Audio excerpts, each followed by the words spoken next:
Autism নিয়ে অনেকের ভুল ধারণা আছে। অনেকে মনে করে যে অটিজম আসলে এক ধরনের কি বলা যায় যে অসুস্থতা। আসলে প্রথমত এই জিনিসটা আমাদের বুঝতে হবে যে অটিজম কোনো অসুস্থতা নয়। অটিজম ASD যদিও বলা হচ্ছে অটিজম স্পেকট্রাম ডিজঅর্ডার। এই ডিজঅর্ডার শব্দটাতে ব্যক্তিগতভাবে আমার আপত্তি আছে। অটিজম স্পেকট্রাম পর্যন্ত ঠিক আছে, অর্থাৎ AS, এখানে ডিটা অপ্রয়োজনীয়।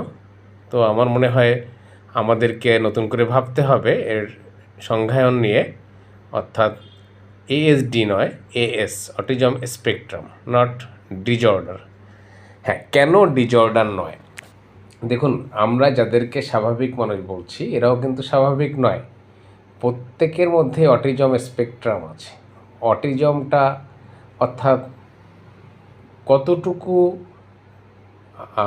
ব্যতিক্রম কিছু, বা একজন মানুষের জন্ম হবে, সে হাঁটতে পারবে, কথা বলতে পারবে, তার বুদ্ধিবৃত্তিক বিকাশ হবে, স্বাভাবিক যে বুদ্ধিবৃত্তিক বিকাশ, এটি হচ্ছে আমাদের ধরে নেওয়া। এটাই হচ্ছে বেশিরভাগ মানুষের ক্ষেত্রে হয়। বেশিরভাগ মানুষই কথা বলতে পারে, বেশিরভাগ মানুষই হাঁটাচলা, স্বাভাবিক কাজকর্ম করতে পারে, নিজের কাজ নিজে করতে পারে। এখানে অটিজম স্পেকট্রাম আমরা অসাধারণ কোনো ক্ষমতা আছে কি না এটা দিয়ে বুঝবো না। আমরা অটিজম স্পেকট্রামকে বুঝবো হচ্ছে দৈনন্দিন স্বাভাবিক সামাজিক যে কাজকর্মগুলো বেঁচে থাকার তাগিদে করতে হয়, এবং বেশিরভাগ মানুষ যেগুলো করতে পারে, যে স্বাভাবিক আচরণগুলো ধরে নেওয়া হয়, সেগুলো বেশিরভাগ মানুষ করতে যেগুলো পারে, সেগুলো একজন ব্যক্তি যদি করতে না পারে, শৈশবে যদি তার সেই বিকাশগুলো ঠিকমতো না হয়, সেটা হচ্ছে অটিজম স্পেকট্রাম। এর মধ্যে কারো যদি অসাধারণ ক্ষমতা থাকে, অনেক অটিজম স্পেকট্রাম, যেটাকে অর্থাৎ অটিজম স্পেকট্রামটাকে আপনি যখন আমি এটাকে কোনো ধরনের সেবার আওতায় তাকে নিতে হবে, অর্থাৎ যেটাকে আমরা বলি, অর্থাৎ চাইল্ড অফ স্পেশাল নিড, বিশেষ চাহিদা সম্পন্ন শিশু যখন বলি, বা চাহিদা সম্পন্ন মানুষ যদি বলি, বিশেষ চাহিদা সম্পন্ন এ ধরনের শিশু বা মানুষকে আমরা অটিজম স্পেকট্রামের কোন জায়গাতে ফেলব? তাহলে অটিজম স্পেকট্রাম ইন নিড, অর্থাৎ তার বিশেষ চাহিদা রয়েছে। সবাই অটিস্টিক, কিন্তু স্পেকট্রামটা যার বেশি, এমন একটা লেভেলে যার বিশেষ চাহিদা রয়েছে। স্বাভাবিক জীবনযাপনের জন্য তার নির্ভরশীলতা বা বিশেষ যত্ন লাগবে, বিশেষ শিক্ষা লাগবে, তাদেরকে আমরা অটিজম স্পেকট্রাম ডিজঅর্ডার বলতে আমি রাজি না। আমি এখানে সহজে একটা শব্দ চাপিয়ে দেবো, সেটাও তো ঠিক না। বর্তমানে যেটা আছে ASD, অটিজম স্পেকট্রাম ডিজঅর্ডার। হ্যাঁ, তো আমি ডিজঅর্ডার বা ডিজিজ এদিকে যেতে চাই না। তো যাই হোক, তো আমি এ ধরনের বিশেষ চাহিদা সম্পন্ন শিশু বা মানুষ, এদের যে যত্ন প্রয়োজন, এই যত্নটা বা নির্ভরশীলতা তারা যদি পায়, এদের মধ্যে একটা, আমি যদি 3 ভাগে ভাগ করি, একটা ক্যাটাগরি করি যাদের অটিজম এমন লেভেলে সেটা কোনো ধরনের সেবা যত্ন, শিক্ষা যত্ন, নির্ভরশীলতা, ট্রেনিং, কোনো কিছু দিয়েই তার এমন কোনো পরিবর্তন হবে না যেটা দিয়ে সে স্বাভাবিক জীবনযাপন করতে পারবে। অর্থাৎ এরকম যারা, তাদেরকে আমরা একটা ক্যাটাগরিতে রাখতে পারি। ঠিক আছে, যে তাদেরকে আমরা খুব বেশি মূলধারায় আনতে পারবো না, হয়তো মোটেও পারবো না, খুব বেশিও না, মোটেও পারবো না। এই যে একটা ক্যাটাগরি, এদের আসলে এদের প্রতি মানবিক দায়, মানুষের যে বেঁচে থাকার অধিকার, সেই অধিকারটা সংরক্ষণ করতে হবে। এ ধরনের শিশুদেরকে, শিশু থেকে দেখেন, এই ধরনের শিশু যারা, তাদেরকে আমরা চিনি, কিন্তু এরা তো বড় হওয়ার কথা। একদমই যারা নির্ভরশীল, যাদের কোনো ধরনের শারীরিক মানসিক বিকাশ হয়নি, শারীরিক বিকাশ হয়তো হয়েছে অনেকটা, মানসিক বিকাশ মোটেও হয়নি। যে বাথরুমে যে যে প্রক্ষালনের কাজ, সেটাও যে করতে বোঝে না, এমনকি একটা বয়স হওয়ার পরেও, এরকম একজনকে পৃথিবীতে বেঁচে থাকার সুযোগ দেওয়া, তার জন্য সকল প্রয়োজন নিশ্চিত করা, এটি অত্যন্ত কঠিন কাজ। তো সেই কাজটি করার যে মানবিক দায় এবং দায়িত্ব, সেটি কখনোই একজন ব্যক্তি পারবে না, একটা রাষ্ট্রকে নিতে হবে। তো আমাদের রাষ্ট্রে এরকমভাবে যারা জন্মগ্রহণ করে, তাদের জন্য কি কোনো ব্যবস্থা রেখেছে? এত কথা অটিজম নিয়ে হলো দীর্ঘ 1 দশক ধরে, তাদের জন্য কি কোনো ব্যবস্থা আছে? আমি উত্তরটা আপনাদেরকে বলে দিই, ব্যবস্থা নাই। তারা পরিবারে কিছুদিন ধুকে ধুকে বাঁচে, তারপরে এই মানুষগুলা, শিশুরা বেঁচে থাকে না, তারা মারা যায় অযত্নে, অবহেলায়। তার মানে কি হলো? আমরা মানবিক দায় দায়িত্ব পালন করলাম না। আমরা যে একটা অমানবিক রাষ্ট্র, অমানবিক সমাজ, তার প্রমাণ যে অনেক ক্ষেত্রে আছে, এই ক্ষেত্রেও আছে, ভালোভাবে আছে। আমি আপনাদের বুঝাই দিলাম যে ধরনের শিশু আপনারা দেখেন, এ ধরনের বয়স্ক লোক কেন দেখেন না, যুবক কেন দেখেন না, যুবতী কেন দেখেন না, তাই না? একেবারেই যাদের মানসিক বিকাশ হয়নি, আপনি হয়তো, তাই না, মানে যেটা দেখেন সেটা একটা মধ্যম লেভেলে আছে, তাই না, মধ্যবর্তী অবস্থায়। তাহলে এদের পরিণতি, আমি যে ক্যাটাগরি বললাম, এই ধরনের শিশুদের পরিণতি কিন্তু একটা ভয়াবহ পরিণতির দিকে তারা ধাবিত হয়। তাদের হয়তো বুদ্ধিভিত্তিক বিকাশ নাই, শরীরে অঙ্গ প্রত্যঙ্গ তো আছে।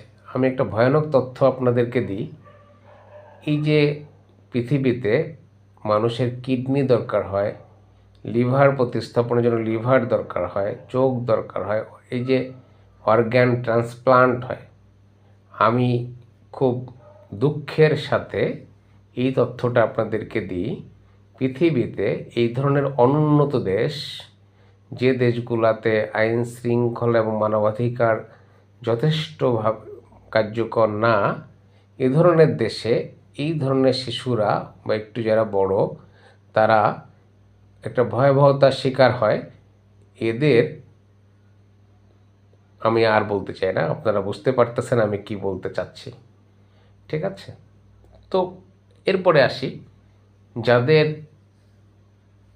বুদ্ধিভিত্তিক বিকাশ ঠিকঠাক মতো হচ্ছে না, অর্থাৎ কিন্তু প্রথম যে ক্যাটাগরিটা বললাম, তাদের মতো এতটা, মানে লেভেল, প্রথমটা আমি লেভেল 1 ধরলাম, লেভেল 2তে যারা আছে তাদের অবস্থা একটু ভালো, কিন্তু তারাও যথেষ্ট পরিমাণ বুদ্ধিভিত্তিক বিকাশ নাই। আমি কোনোভাবেই একটা স্বাভাবিক মানুষের বুদ্ধিভিত্তিক বিকাশের নিরিখে চাহিদা করতেছি না। মিনিমাম যেটুক থাকলে সে একটা সামাজিক জীবনযাপন, পারিবারিক জীবনযাপন করতে পারে, আমি সামাজিক জীবনযাপনও বাদ দিলাম, যে দক্ষতাগুলো থাকলে সেটা পারিবারিক জীবন অন্তত করতে পারে। প্রথম ক্যাটাগরির তো কিছুই নাই, কোনো বিকাশই নাই। দ্বিতীয় ক্যাটাগরি লেভেল 2তে যারা আছে, তাদেরও ওই পরিমাণ বিকাশ নাই, সামাজিক জীবনযাপনের প্রশ্নই আসে না, পারিবারিক জীবনযাপন পরিপূর্ণভাবে করার মতো বিকাশও নাই।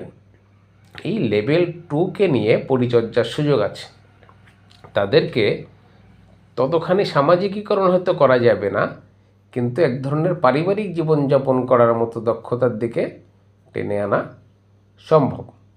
এদের জন্য থেরাপি সেন্টার লাগবে, ট্রেনিং লাগবে, যাদের দু একটা স্কিল শেখার মতো পাওয়া যাবে তাদেরকে ওইটা দিতে হবে। তাহলে এদের নিয়ে কি কোনো ব্যবস্থা আমাদের রাষ্ট্রের আছে দেখেছেন? আমরা বারে বারে বলি অটিস্টিক স্কুল, স্পেশাল শিশুদের আবার স্কুল কি? এখানে যেটা হয়, আমাদের এখানে যারা সেন্টার বানায় তাদের চাহিদাটা মূলত লেভেল 3, অর্থাৎ যারা বুদ্ধিভিত্তিকভাবে বিকাশে একটু সমস্যা আছে, কিন্তু ওই ধরনের লেভেল 1 বা লেভেল 2র মতো না। আমি যদি আমার নিজেকে ধরি, আমার ছোটোবেলায় আমি লেভেল 3তে ছিলাম। অর্থাৎ আমার যে সমস্যাটুকু ছিল সেটা হচ্ছে আমি মানুষের সাথে মিশতে পারতাম না, আমার প্রচুর পরিমাণ ভুল হতো। আমি জুতা নিয়ে বাগানে যাব, গাছের নিচে জুতা রেখে গাছে উঠবো, গাছ থেকে নেমে আর ওই জুতা পায়ে দিয়ে আমার বাসায় ফেরা হবে না, আমি ভুলে যাব। আমি গামছা নিয়ে পুকুরে স্নান করতে যাব, গামছা উপরে গাছে বাঁধিয়ে রেখে নিচে, তখন তো আমরা ছোটোবেলায় ডুব দিয়ে স্নান করি, গা ঘষা মজার তো কোনো বিষয় নাই, গ্রামে যেটা হতো আর কি, এক ডুবে শেষ। এসে গা মুছে বাড়িতে ফিরবো, এটা স্বাভাবিক। কিন্তু দেখেন, এরকম একটা প্রয়োজন আমি ভুলে যেতাম, উঠেই আমি বাড়িতে চলে আসছি, গামছা খোঁজাখুঁজি করতেছি, কিন্তু আমি আসলে গামছা নিয়ে গাছের ঝুলায় রেখে স্নান করতে নেমেছিলাম। আমি সাইকেল নিয়ে হাটে যাব, সাইকেল নিয়ে ফিরতে আমার মনে থাকবে না, ওই সাইকেল হারায় যাবে। ছাতা নিয়ে আমি স্কুলে যাব, ওই ছাতা নিয়ে আমার আর ফেরা হবে না। পকেটের কলম আমি একবারের বেশি ব্যবহার করতে পারবো না। স্কুলের সহপাঠীদের সাথে কথায় কথায় আমার ঝগড়া লেগে যাবে, যুদ্ধ লেগে যাবে, কী নিয়ে লাগতেছে আমি জানি না, কিন্তু হচ্ছে না। সবার সাথেই অ্যাডাপ্টেশনে সমস্যা। এরকম খেলাধুলার ব্যাপারে, ধরেন ক্রিকেট খেলা হবে, আমি প্রচুর প্ল্যান করব, সবাইকে বুদ্ধি দিব, কিন্তু আমি যেহেতু অন্যমনস্ক, আমি যেহেতু অমনোযোগী, ফলে আমি ওই মনোযোগ দিয়ে উইকেটের সামনে ব্যাট নিয়ে দাঁড়াতে পারবো না। বল আসতেছে, আমি আসলে ওইভাবে মনোসংযোগ নাই, আমি আউট। তখন সবাই এরকম যখন হয়, ফুটবল মাঠে আমি দাঁড়িয়ে আছি মাঠের এক কোণে, বল এসে পড়ছে, মানুষ চিৎকার দিচ্ছে, আমি বল তখন হয়তো দেখলাম যে বল, মানে ফলে এই যে মনোসংযোগের ঘাটতি ছিল, আমার অন্য সবার সাথে খাপ খায় চলতে অসুবিধা ছিল, শারীরিক শক্তির সমস্যা, সেটি ভিন্ন জিনিস। এরকম যে প্রতিবন্ধকতাগুলো আমার ছিল, তখন কি হয়, প্রচণ্ড নির্ভরশীলতা তৈরি হয় যে কেউ একজন আমাকে এগুলো ঠিকঠাক করে দেবে। কিন্তু আমাদের সমাজে যেটা হয়, চারপাশ থেকে এই সমস্যাগুলোকে আরও ট্রিগার করা হয়, অর্থাৎ ইনসাল্ট করা হয়, ভুলে যাওয়াটাকে। হ্যাঁ, তখন আমার সাথে একটা পারিবারিকভাবে বিশেষণ যোগ হয়েছিল, সেটি হচ্ছে আত্মভোলা। তো আমার যেহেতু মামা বাড়িতে থাকতাম, দে হ্যাড সাম এডুকেশন, ফলে ওই শব্দটা যোগ হলো যে আত্মভোলা। আমার স্পষ্ট মনে আছে এখনও। আমার সাথে আর একটা স্বপ্ন যোগ হয়েছিল, সেটা হচ্ছে কি বলা যায়, মানে মিথ্যাবাদী কেন যোগ হলো? আমার আর একটা সমস্যা ছিল, ওই যে ভুল হতো, ছাতা হারিয়ে ফেলছি, তো আমার তো মারের ভয় আছে, কৈফিয়ত তো দিতে হবে। ছাতা কি হয়েছে, তুই নিয়ে গেছিলি না? না, আমি তো নিয়ে যাই নাই। কলম কি হয়েছে, আবার আজকে কলম লাগবে কেন? আমি তো গতকালকে কলম আমি কিনে নাই। ওইটা যে 5 টাকা নিছিলি কলম কিনতে, মানে ওই বয়সে তো মিলায়ে বলা যাবে না, কিন্তু ভয়ে তো মিথ্যা কথা বলা ছাড়া উপায় কী? ফলে আমি খুবই আস্তে আস্তে কী হলাম, মানে আমি ভীত সন্ত্রস্ত থাকতাম যে আমার হারায়ও যাবে, আবার হারানোর পরেও জিনিসটা ম্যানেজ করতে পারবো না, আমাকে মিথ্যা বলতে হবে, ধরা পড়বো। আমি নারকেলের তেলের বোতল থেকে হাতে ছোটোবেলায় তেল দিতাম, গ্রামে এখনও তেল দেওয়ার প্র্যাকটিস আছে কিনা, মাথায় তেল দিব, তেল দিতে গিয়ে নারকেলের তেল সেটা আবার হাত দিয়ে পড়ে ভেঙে যাবে, 3বার তেল দিতে গেলে 2বার ভেঙে যাবে।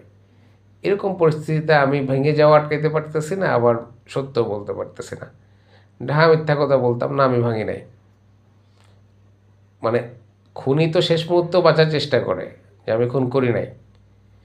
তো তখন দিদিমা বলতো যে তেলের উপর দিয়ে পায়ের দাগ কাট, দেখি তোর পায়ের দাগের সাথে মিলতেছে কিনা, তোর পায়ের মতোই তো দেখাইতেছে। তো এগুলো খুব মজার ইতিহাস, কিন্তু একই সাথে আবার মজা না। মানে আমি নিজেকে এই সমস্যাগুলো থেকে বের করে আনতে পারছি না, আবার সামাজিক জীবনযাপনও করতে পারছি না। আমার সহপাঠীরা গ্রামের, মানে পাড়ার সহপাঠী, যাদের সাথে আমি বিকালে পাড়ায় খেলতাম, যারা স্কুলের সহপাঠী না বা সবাই স্কুলে যায়ও না, তারা আমাকে একটা ইনসাল্টিং শব্দ দিয়ে ডাকতো। আমি খুব তাদের প্রতি ভালোবাসা রেখেই বলতেছি, এগুলো আমার জীবনে সুমধুর অভিজ্ঞতা, খারাপ কিছু নয়। কিন্তু এটা আমার উপর একটা ভয়ানক চাপ তৈরি করেছিল। সেই চাপ আমার জন্য আশীর্বাদ হয়েছে, কিভাবে সেটা পরে বলি। আমি বলতেছি যে অটিজমের বিষয়টা কি হয়। তো তখন আমাকে পাড়ার তারা সবাই ডাকতো বুদ্ধি বলে। বুদ্ধি, এটা একটা মানে ইনসাল্ট করে ডাকতো, বুদ্ধি, এই বুদ্ধি যাবি, বুদ্ধি আসতেছে, মানে ঠিক আছে। এর বিষয়টা হচ্ছে ধরেন চাড়া খেলবো, গুটি খেলবো, ক্রিকেট খেলবো, ফুটবল খেলবো, আমি সব খেলায় পার্টিসিপেট করতাম, সবই খেলতে চাইতাম, ঘুরতে যেতে চাইতাম, শাপলা তুলতে যেতে চাইতাম, নৌকা বেয়ে কোথাও চলে খালে অনেক দূর চলে যেতে চাইতাম। করতে চাইতাম না এমন কিছু নাই, যেহেতু ছোটোবেলায় মানে গার্ডিয়ান কেউ নাই, ফলে স্বাধীনতা ছিল সবই। কিন্তু আমার পারফরমেন্স ছিল ভয়াবহ খারাপ। বসি বেয়ে মাছ ধরবো, সবার বসিতে মাছ উঠবে, আমার বসিতে উঠবে না। আমি কেঁচো ঠিক মতো গাঁথি নাই, বসি খালে ফেলছি, যখন খোট দিছে তখন আমি অন্যমনস্ক, তখন না টেনে অন্য সময় টানলে তো মাছ উঠবে না। খেলাধুলায় গুটি খেলায় সবার গুটি লাগতেছে, আমার লাগতেছে না। তখন সবাই আমার বলতো যে হ্যাঁ, খালি পরিকল্পনা প্ল্যান, সবাইরে বুদ্ধি দিচ্ছ, তোমার নিজের পারফরমেন্স নাই। হ্যাঁ, তো এই যে বিষয়গুলা মানে যখন আমি তখন দেখলাম যে একটা সময় গেলে আমার মনে হলো যে কোথায় আমি ভালো, আমার শক্তির জায়গাটা কোথায়, এইটা আমি নিজে বুঝতে পারি নাই। এটা এটা হচ্ছে কি মানে কেউ আবিষ্কারও করে নাই। তো আমি যেরকম এরকম মানে এক ধরনের বঞ্চনার মধ্যে যখন পড়ে গেলাম, কেউ যে ভালোবাসতো না বা কেউ যে ইচ্ছাকৃতভাবে ট্রল করতেছে বিষয়টা এমন না। আমাদের দেশের মানুষের দেখবেন ট্রল করাটা একটা অভ্যাস, ঠিক আছে। ছোটোবেলায় দেখবেন খ্যাপানো, খ্যাপালে খ্যাপে, এই খ্যাপাখ্যাপির সাথেও অটিজমের সম্পর্ক আছে। সেগুলো আমি ধারাবাহিকভাবে পরে বলবো। অটিজমটা আমার তো এখন খুবই বোঝার মানে কেন বুঝতে চাই, পৃথিবীতে যে বিশেষ কিছু করবে সেই অটিস্টিক, স্পেশাল। স্পেশাল শব্দটাই চিন্তা করুন না যে স্পেশাল মানে ঠিক আছে। ফলে আমি যে লেভেল 2-3 বলতেছিলাম, মানে লেভেল টুতে কারা, লেভেল টুতে আছে যাদের পরিচর্যা করে একটা জায়গায় নিতে হবে। তো আমাদের যে অটিজম স্কুলগুলা, এগুলোর উচিত ছিল লেভেল 2 এবং লেভেল 3 নিয়ে কাজ করা, দুই ভাগে ভাগ করে আগে ঠিক করা, এদেরকে আইডেন্টিফাই করা যে who is level 2, who is level 3, এইটাকে ঠিক করা। তো লেভেল 3-র পরিচর্যা হবে একরকম, লেভেল 3-তে কারা, আমি যেরকম ছিলাম এই ধরনের বা এর থেকেও একটু অসুবিধা যাদের আছে, ঠিক আছে, লেভেল 3-কে পরিচর্যা করা। আমি খুব ভালোভাবে বলছি, আমি যদি একটু নির্ভরশীলতা পাওয়া যেত, আমি যদি একটু সাপোর্ট, পড়াশোনার পরিবেশ, আমার যে দক্ষতার কথা বলতেছিলাম যে আমার দক্ষতাটা তাহলে কোথায়। আমি দৌড়াইতে পারি না, ওনাদের সাথে হাঁপায়ে যাই। আমি সাঁতার কেটে ওনাদের সাথে পারি না, হাঁপায়ে যাই।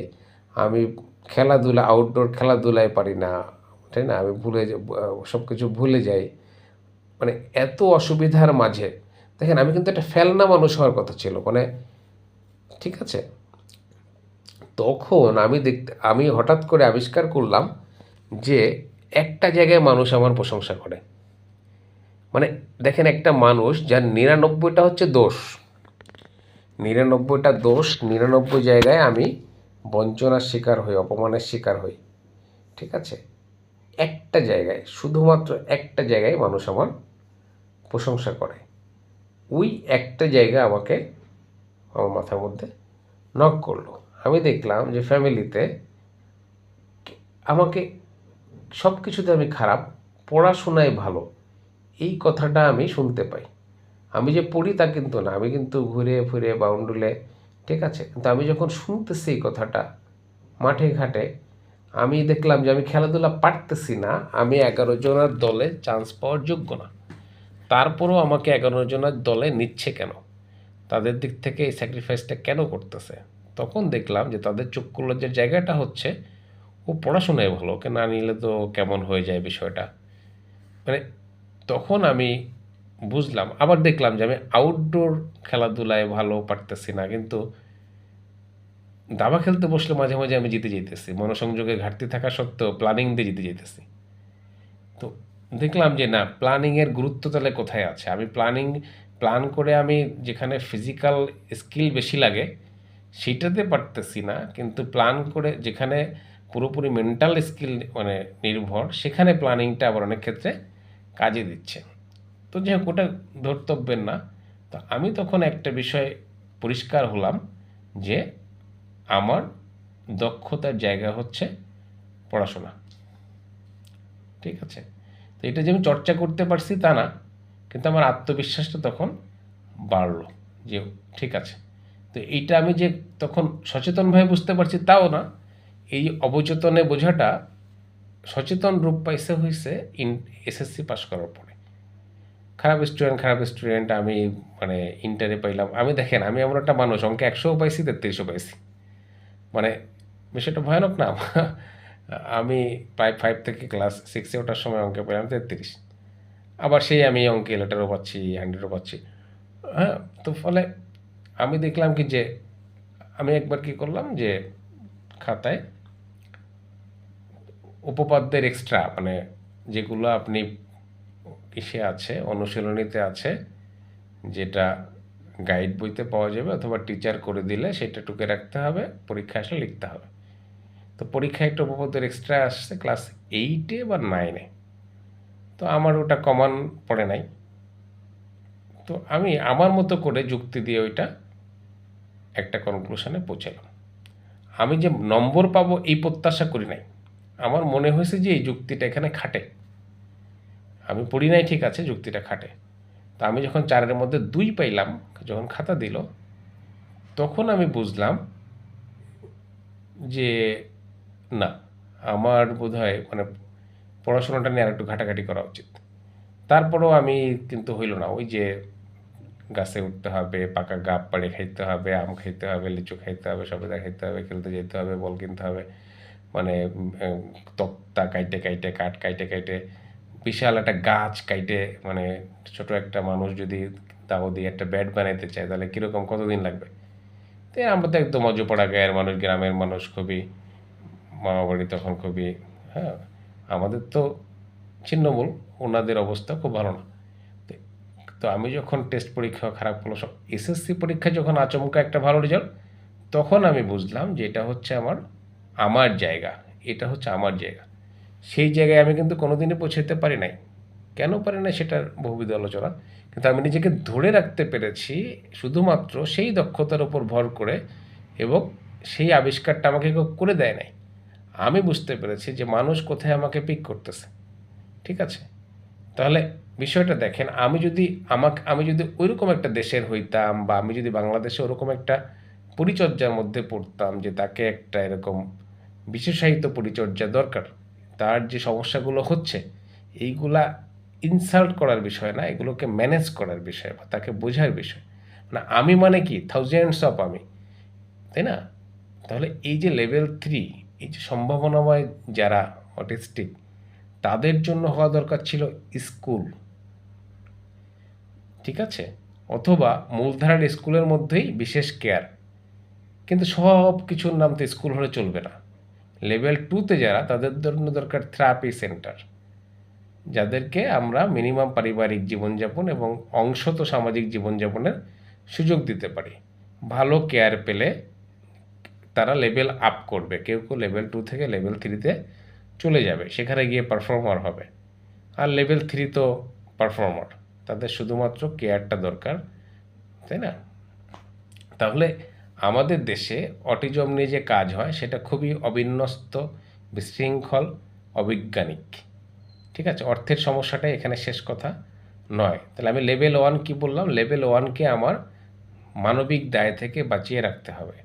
তাদেরকে কোথায় কি হয়ে যাচ্ছে, ঠিক আছে, মানে লেভেল 2-তে যারা আছে তাদেরকে আমার থেরাপির আওতায় পরিচর্যার রিগোরাস, মানে খুবই ইন্টেন্সিভ কেয়ারের মধ্যে নিতে হবে, যাতে তারা পারিবারিক জীবনযাপন এবং যথাসম্ভব সামাজিক জীবনযাপন করতে পারে, এবং কেউ কেউ এদের মধ্য থেকে লেভেল 3-তে আপ করতে পারে। লেভেল 3 হচ্ছে যারা আসলে পারফর্মার, কিন্তু তাদের এমন কিছু অসুবিধা আছে, যে অসুবিধাগুলোর কারণে তাদের পারফরম্যান্স সে জায়গা যেটা, সেই জায়গাটাকে তারা ডিল করতে পারে না, তাদেরকে আইডেন্টিফাই করা হয় না দক্ষতার জায়গা। কেউ ভালো সাঁতারু, কেউ ভালো অ্যাকাডেমিশিয়ান, কেউ ভালো আর্টিস্ট, কেউ কবি সাহিত্যিক, কেউ মানে ভালো ড্রাইভার হবে, মানে বিভিন্ন পারফরম্যান্স এখানে যে এরিয়াগুলোকে আমরা গ্লোরিয়াস মনে করি, শুধু সেটা না, অনেক এরিয়া পারফরমেন্সে যত এরিয়া আছে, যে কোনো একটা এরিয়াতে যে সে খুব ভালো পারফর্ম করবে, অন্য এরিয়াতে তার কিছু অসুবিধা হবে। এই জিনিসটাকে আইডেন্টিফাই করে তাদেরকে মূলধারার সাথে সম্পৃক্ত রাখা এবং তাদেরকে সাপোর্ট দেওয়া, যেটা অন্য দেশে গবেষণা এবং এই ধরনের ব্যবস্থা আছে। ঠিক আছে, তো সারাংশ হচ্ছে অটিজম স্পেকট্রাম, যেটাকে ডিজঅর্ডার বলা হচ্ছে, অটিজম স্পেকট্রাম ডিজঅর্ডার। হ্যাঁ, ডিজঅর্ডার বললে যদি মানুষের বুঝতে সুবিধা হয় তাহলে এসডি, অটিজম স্পেকট্রাম ডিজঅর্ডার, এইটা বাংলাদেশে আমার স্টাডি থেকে, আমি যে খুবিতে আমি শেষ পর্যন্ত যে যতটুকু মাস্টার্সে থিসিস করতে হয় অর্থাৎ অটিজমের উপরেই করলাম, আমি ওখানে ফোকাসটা করেছি লেভেলিংয়ের উপরে। আমি যদি ক্যাটাগরাইজ না করতে পারি, সব অটিস্টিককে যদি আমি একটা ক্যাটাগরিতে ফেলে একই ক্লাসরুমে রেখে, একই স্কুলে রেখে একইভাবে দেখতে চাই, তাহলে যে পারফর্মার আর যে নন পারফর্মার, তাদের দুজনকে একসাথে আমি কি করব, কি করার আছে? তাহলে প্রথমত আমাদেরকে বুঝতে হবে যে সবাই অটিস্টিক, কিন্তু সবার সার্ভিস দরকার না, সেবা দরকার না, কোন স্পেকট্রামে গেলে সেবা দরকার, তাহলে সেই স্পেকট্রামটা আমাদেরকে বুঝতে হবে। আমরা যখন বুঝে মানে লেভেল 3 আইডেন্টিফাই করা কিন্তু সবচেয়ে কঠিন এবং সবচেয়ে এটা প্রয়োজনীয় জায়গা। লেভেল 3 কিন্তু আমাদের দেশে খুবই অবহেলিত, যাদেরকে আমরা ইনসাল্ট করি, আমরা হাসি ঠাট্টা করি। আপনি দেখবেন যে এরকম অনেক ধরনের ব্যতিক্রম আচরণগুলোকে আমরা ডিসঅ্যালাউ করি, আমরা তাদেরকে, তাতে কী হবে, তাদের পারফরমেন্সের জায়গা কখনোই খুঁজে পাবে না, সমাজ থেকে অ্যালিয়েনেটেড হয়ে যাবে। একজন খুনি যে হতে পারত একজন বিজ্ঞানী, সে হয়ে যাবে একজন খুনি। যে হতে পারত একজন শিক্ষক, ভালো শিক্ষক, সে গণিতের শিক্ষক, সে হয়ে যাবে একজন চোর। ঠিক আছে, অথবা কেউ হয়ে যাবে ভিখারি, অথবা তার হওয়ার কথা ছিল হয়তো একজন সম্পদশালী ব্যক্তি, ভালো ব্যবসায়ী। তো ফলে আমরা লেভেল 3কে সবচেয়ে বেশি অসুবিধার মধ্যে ফেলি, কারণ তাদেরকে তো বোঝা যায় না, ফলে তাদেরকে আমরা মনে করি স্বাভাবিকের মধ্যে অস্বাভাবিক। সাধারণত এই লেভেল 3টা পাগল হিসেবে গণ্য হয়। অনেক ক্ষেত্রে তারা মানে যে টার্মগুলো থাকে, সন্ত্রাসী, পাগল, অথবা কি বলা যায়, কবি ভাব, অথবা কি বলা যায়, নানান যে অভিধাগুলো আছে, যেগুলো আসলে সমাজে নেতিবাচক অভিধা হিসেবেই ভাবতে, হ্যাঁ ও ছাত্র খুব ভালো ছিল কিন্তু আসলে এলোমেলো, অথবা ও তো মানে ভব ঘুরে, অথবা ও তো নেশা করে। কোনো মানুষ তো এইসব নিয়ে জন্মগ্রহণ করেনি। ফলে এই যে অ্যালিয়েনেশনগুলো ঘটে, এটা কিন্তু লেভেল 3 থেকে ঘটে এবং এটার সাথে অটিজমের সম্পর্ক রয়েছে। তো অটিজমের নিয়ে কাজ করার ক্ষেত্রে লেভেল 3টা নিয়ে খুব বেশি করে ভাবতে হবে এবং এইখানে বোধহয় প্রচলিত যে অটিজমের পরিসংখ্যান, সেই পরিসংখ্যানকে বাদ দিয়ে হিসাব করতে হবে যে ওইটা মূলত লেভেল 1 অথবা এবং লেভেল 2 এর পরিসংখ্যান, যে 2% অটিস্টিক। কিন্তু আমি যদি লেভেল 3কে ধরি, তাহলে অটিজমের পার্সেন্টেজ 10% ক্রস করবে। ঠিক আছে, এই 10%-এর মধ্যে 8%-এর মধ্যে পারফর্মার আছে, ভালো ক্রিকেটার আছে, ভালো একজন ফুটবলার আছে, ভালো একজন আর্টিস্ট আছে, ভালো একজন সাহিত্যিক আছে, ভালো একজন ডাক্তার আছে, ভালো একজন ইঞ্জিনিয়ার আছে। এই পারফরমেন্সের জায়গায় তাদেরকে ঠিক করে দিতে হবে। আমাদের রেনু যেটা করবে, রেনু অটিজম কেয়ার বা rehabilitation for extra ordinary children, আমি খুব সচেতনভাবে এখানে টার্মটা ইউজ করেছি, rehabilitation for extra ordinary children and